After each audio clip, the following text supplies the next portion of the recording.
Hi guys, welcome back to Cheney's TCG store. Today I have the OCG meta game breakdown for you. This is for June 1st, or excuse me, this is for the 21st of May through June 1st. So this is recent, but not the most up to date. I think these are usually lag, around a week behind. So we should have an update, coming sometime this week or next week. But also wanted to note we are at 194 subscribers, which is pretty exciting. We're almost at 200.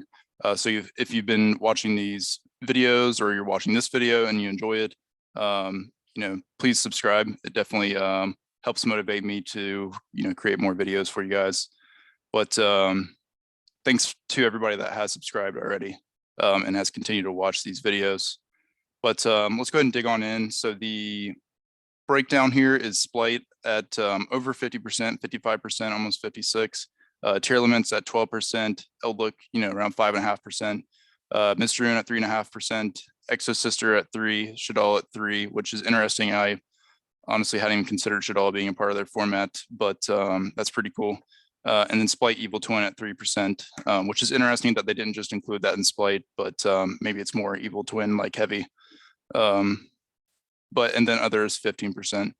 And then as I was going through and looking at all of these different decks that people are playing over there, I noticed that there's not one branded Despia deck, which is really weird because that's like completely different from our format where a lot of people do play branded Despia.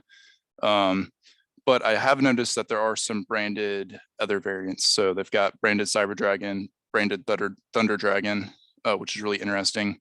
And then we have branded Fright for Tier Elements here, Shadal. I mean, that's actually grass branded Fright for Tier Element Shadal, which is interesting.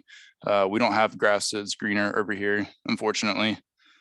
And then we also have 5 branded Tier Elements and then 3 branded Eldlook, which is cool. I always thought branded Eldlook would be, a pretty good deck. I'm surprised we don't really see more of that over here, but I think a lot of people are playing, pure Eldlook or going with like a Synchro Eldlook build, maybe even Punk. I haven't really looked too much into what people are playing in Eldlook recently.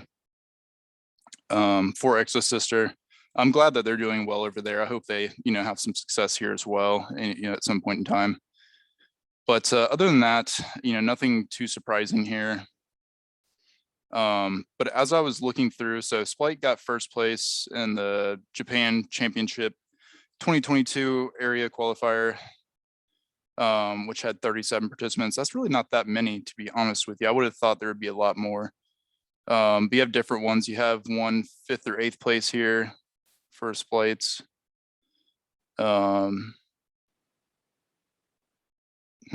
then if we look at their deck list here, looks pretty similar to what we've seen, recently for, the Splight deck list over there. One thing that I thought was interesting was, this player's decision to play Dark Ruler no more, which we haven't really seen in our format as much. If people are playing, a board negate like this, they're usually playing Forbidden Droplet.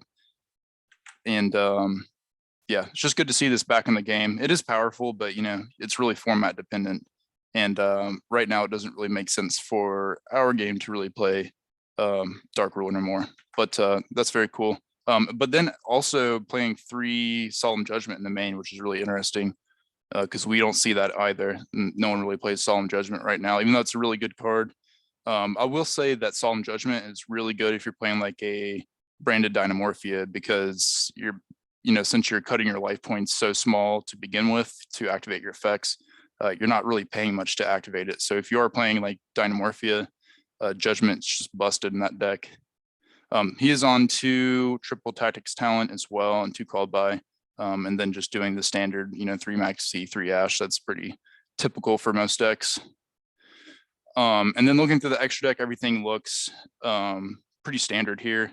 I will say it's pretty interesting to see Goddess of the Underworld. I guess that's probably why this card has been spiking here as well. I think it's now up above 30 to 35. But just keep in mind, like I wouldn't jump on buying that card yet, just because it's being played in here, because we will probably see it reprinted in the Megaton this year. Just 1 Toad, which I think that it's limited over there for them still. I think we have it at 2. Maybe we have it at 3. I can't remember. It's either at 2 or 3. And then, you know, the side deck looks fine as well. I believe that's one Evil Twin card there, but I can't really tell. And then for tier elements, third place here. But this is a different event. It's the Next Play Cup, which had 32 participants. Let's see, is there any other deck lists here? Okay, yeah, there's one for tier limits as well. This looks kind of similar to the other deck builds I've seen for tier limits.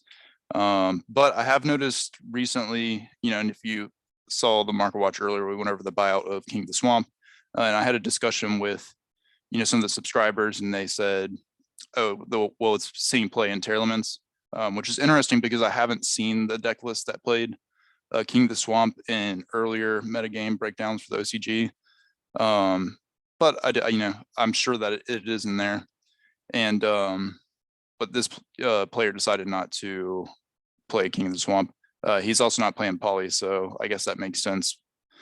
But I guess they're playing Barricade Board Blocker, which I guess that's been pretty standard as well. That might be something to keep your eye on because I do believe it has a super rare out of a OTS pack.